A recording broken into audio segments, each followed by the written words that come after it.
বন্ধুরা, রথযাত্রা উপলক্ষে আজ আবার তোমাদের সাথে আমি শেয়ার করছি জগন্নাথ দেবের 56 ভোগের মধ্যে অন্যতম একটি ভোগ হচ্ছে ডালমা। এই ডালমা রেসিপিটি নানান রকমের সবজি এবং ডাল দিয়ে করা হয়। এখানে অরহর ডাল নিতে হয়। অরহর ডাল 2 ঘন্টা জলে একটু ভিজিয়ে রাখতে হবে। 2 থেকে 3 ঘন্টা জলে ভিজিয়ে রাখলে সুন্দরভাবে সিদ্ধও হয়ে যায় আর ডালমা খেতেও সুস্বাদু হয়। তো এখানে 1 কাপ ডাল আমি 2 ঘন্টা জলে একটু ভিজিয়ে রেখে দিয়েছিলাম, জল ঝরিয়ে নিয়েছি ডালের এখন। আর এই ডালটা এখন রেখে দিয়ে কিছু সবজি তৈরি করে নেব। এখানে সিজনে যে সবজি থাকে সেই সবজি এখানে দেয়া যেতে পারে। যেমন কি এখানে কুমড়ো দিয়েছি, খোসা শুদ্ধ দিতে হয় এখানে, তাই খোসা শুদ্ধ কুমড়ো নিয়ে নিয়েছি এখানে। এছাড়া এখানে দিয়েছি পটলও খোসা শুদ্ধ পটল দিয়েছি। এই ডালমার মধ্যে শীতকালে যখন মূলো ব্যবহার করা হয়, দেওয়া হয়, খুবই সুস্বাদু সেই সময় খেতে লাগে। আচ্ছা, এখানে বরবটি নিয়েছি অল্প একটু, আর নিয়েছি কাঁচকলা এখানে। এছাড়া নিয়েছি কাঁকরোল এখানে, নিয়েছি সজনা ডাঁটা এখানে বেগুনও দেওয়া যেতে পারে। সজনা ডাঁটাটা আর বেগুনটা পুরোপুরি অপশনাল, চাইলে দিতে পারো, চাইলে বাদ দিতে পারো। তবে ঠাকুরের ভোগেতে সজনা ডাঁটা আর বেগুনটা বাদ দিলেই ভালো। নিজেদের জন্য যদি খেতে হয় তাহলে বেগুন সজনা ডাঁটা দেওয়া যেতে পারে। এছাড়া কচু দেওয়া যেতে পারে, যেমন কি গাঠি কচু, ওল কচু, মান কচু, মিষ্টি আলু খোসা শুদ্ধই দিতে হয়। আর এইভাবে এখানে ডালমার সবজি আমি তৈরি করে নিয়েছি। এখন ডালমার মশলা তৈরি করতে হবে। তার জন্য এখানে নিয়েছি 2টি বড় এলাচ, এছাড়া 1 চামচ নিয়েছি ধনে গোটা, 1 চামচ মৌরি, 1 চামচ জিরে, অল্প কিছু লবঙ্গ, আর নিয়েছি 1 টুকরো অল্প একটুখানি জায়ফল। এছাড়া নিয়েছি এখানে আমি গোলমরিচ 8-10টা মতন, আর নিয়েছি দারুচিনি। তো এখানে আর 2টো তেজপাতা। এই মশলা নিতে হবে। আর এখানে একটুখানি আদা ছেঁচে নিয়েছি, আদা প্রায় 1 বড় চামচ মতন ছেঁচে নিয়েছি। জগন্নাথ দেবের যে ভোগ রান্না হয় সেটি বড় বড় মাটির হাঁড়িতে রান্না হয়। তো আমি এখানে নর্মাল যে কড়া হচ্ছে সেই কড়ার মধ্যেই আমি এটি রান্না করে নেব। কড়াটা একটু যদি ভারী হয় তাহলে যেটা হয় এই রান্নাগুলো করতে সুবিধা হয়, কারণ এর মধ্যে জগন্নাথ দেবের যে ভোগ রান্না হয় তার মধ্যে কোনো রকম হাতা খুন্তি ব্যবহার করা হয় না। তো সমস্ত সবজি আমি এই কড়ার মধ্যে দিয়ে দিলাম। যদি তোমরা মাটির পাত্রে করতে পারো খুব ভালো হবে। মাটির পাত্রে করলে সেই রান্নার স্বাদ অনেক বেশি টেস্টফুল হয়, অনেক ভালোও হয়। আর না হলে যে কড়া আছে, কিংবা ঠাকুরের জন্য ভোগ রান্না করতে হলে ঠাকুরের যা বাসন আছে তার মধ্যে করা যেতে পারবে। এখানে সবজিগুলো সব দিয়ে দিয়েছি এবং ডালটাও ছড়িয়ে চারিদিকে দিয়ে দিয়েছি সব। এরপরে একটুখানি হাত এইভাবে একটু নাড়িয়ে দিতে হবে। এইভাবে নাড়াচাড়া করে দিয়ে এখন 1 চামচ, একদম স্বাদ মতন 1 থেকে 1.5 চামচ এখানে নুন দিয়ে দিতে হবে। সমস্ত মশলা আন্দাজ করে এমনভাবেই দিতে হবে যাতে কি পরে যেন আর না দিতে লাগে সেইভাবে। 1 চামচ এখানে আমি হলুদও দিয়ে দিলাম। আর এরপর আদা কুচিটাও আমি চারিদিকে এইভাবে ছড়িয়ে দিয়ে দিলাম। আর এখন এই যে তেজপাতা আছে, তেজপাতাটা মশলার সাথে বেটেও দেওয়া যেতে পারে, অথবা তেজপাতাটা এইভাবে ভেঙেও দেওয়া যেতে পারে। আর এখন এই বড় এলাচটা আমি এখানে দানাগুলো বার করে নিচ্ছি। বড় এলাচ পাওয়া বাজারে খুবই মুশকিল হয়, যদি না পাও সেই ক্ষেত্রে ছোট এলাচও এখানে 4-5টা ব্যবহার করে নিতে পারবে। তবে জগন্নাথ দেবের ভোগে বড় এলাচটাই ব্যবহার করা হয়। এখন সমস্ত মশলাকে হালকা করে একটু রোস্ট করব, খুব হালকা করে।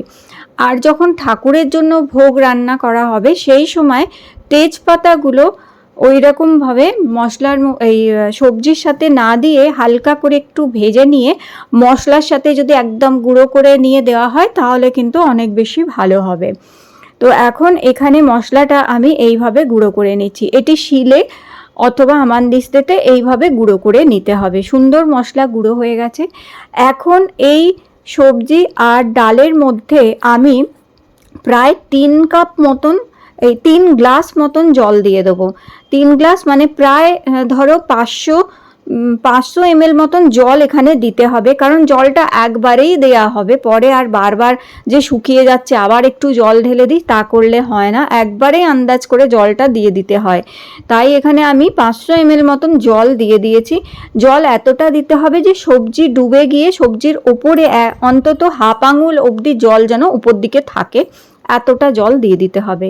এবার মশলাটা ওপর থেকে দিয়ে দিয়েছি ছড়িয়ে, আর সামান্য ছোট্ট একটু হাফ টুকরো কর্পূর দিয়ে দিলাম ছড়িয়ে, যাতে সুন্দর একটা মন্দিরের গন্ধ আর স্বাদটা আসে। এবার 2 বড় চামচ এখানে আমি দিয়ে দিলাম চিনি।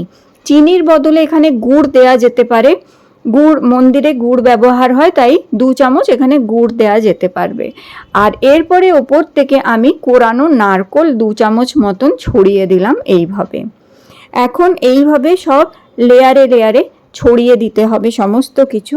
এবার ঢাকাটা লাগিয়ে দিয়ে গ্যাসের আঁচ এই যে একদম কমিয়ে দিয়েছি, গ্যাসের আঁচ কমিয়ে দিয়ে এটি বসিয়ে দিতে হবে একদম 30 মিনিটের জন্য। ঠিক 30 মিনিটের মধ্যে সুন্দরভাবে এই ডালমা কিন্তু রান্না হয়ে যাবে নিজে থেকে, কোনো নাড়ানাড়ি কোনো ঘাঁটাঘাঁটি কিচ্ছু করার দরকার নেই, কোনো রকম হাতা খুন্তি ব্যবহার হবে না। তো যতক্ষণ ওদিকে ডালমাটা সেদ্ধ হয়ে আসছে, যখন দেখবে ডালমা সেদ্ধ হয়ে এসছে সেই সময় একটা ফোড়ন তৈরি করে নিতে হবে। 1 বড় চামচ ঘি, তার মধ্যে 1 ছোট চামচ জিরে, 1 ছোট চামচ দিয়ে দিতে হবে সর্ষে, গোটা জিরে আর সর্ষে দিয়ে ফোড়নটা তৈরি করে নিতে হবে। ফোড়নটা খুব বেশি যেন পুড়ে না যায় সেটা খেয়াল রাখতে হবে। খুব হালকাভাবে যখন সর্ষেগুলো ফুটতে আরম্ভ করবে গ্যাস অফ করে দিয়ে এই ফোড়নের বাটিটা নাড়াতে হবে যাতে অতিরিক্ত পুড়ে না যায়। ব্যাস, ফোড়ন তৈরি হয়ে গেছে, এদিকে ডালমাও তৈরি হয়ে গেছে। ডালমা তৈরি হয়ে গেলে 30 মিনিট পরে গ্যাস অফ করে দিয়ে তারপরে ওপর থেকে এই ফোড়নটা দিয়ে দিতে হবে। আর চাইলে ওপর থেকে আরেকটু নারকোল কোড়াও দেয়া যেতে পারে, এখানে কিছুটা নারকোল কোড়া দিয়ে আবার ঢাকা দিয়ে অন্তত 2-3 মিনিট এইভাবেই রেখে দিতে হবে। 2-3 মিনিট পর এর মধ্যে তুলসী পাতা দিয়ে ঠিক এমনই অবস্থাতে ঠাকুরের সামনে ভোগ দিয়ে দিতে হয়। ঠাকুরের যখন ভোগ গ্রহণ করা হয়ে যায় আর যখন ডালমাটা প্রসাদী হয়ে যায় তখন সবাইকে দেওয়ার জন্য পরিবেশন করার জন্য এটাকে ভালো করে ঘেঁটে নিয়ে তারপরে পরিবেশন করতে হয়, তাতে ডাল আর সবজি সমস্ত কিছু সুন্দরভাবে এইভাবে মিশে যাবে। তবে এটি অপূর্ব সুন্দর হয়, কোনো রকম হাতা খুন্তি না ব্যবহার করে এত সুন্দর ভাবে এই যে রান্নাগুলো হয় সত্যি অপূর্ব খেতে লাগে। আর ঠিক যেইভাবে বললাম এইভাবে যদি করে খেতে পারো কিংবা ঠাকুরকে যদি দাও, এটা সত্যি অপূর্ব সুন্দর লাগে খেতে। আর এটি স্টিম রাইস, প্লেন রাইসের সাথে খেতে কিন্তু ভীষণ ভালো লাগে। তাহলে বন্ধুরা, এই রথযাত্রা উপলক্ষে এই ডালমা রেসিপি তোমাদের ভালো লেগে থাকলে লাইক দিয়ে আমার চ্যানেলটি সাবস্ক্রাইব করে রেখো। আগামী রথযাত্রা যতদিন আছে আমি জগন্নাথ দেবের 56 ভোগ থেকে কিছু কিছু রেসিপি অবশ্যই আমি শেয়ার করতে থাকবো। তো আমার চ্যানেলটা সাবস্ক্রাইব করে রেখো। আবার দেখা হবে তোমাদের সাথে নতুন একটা রেসিপির সাথে।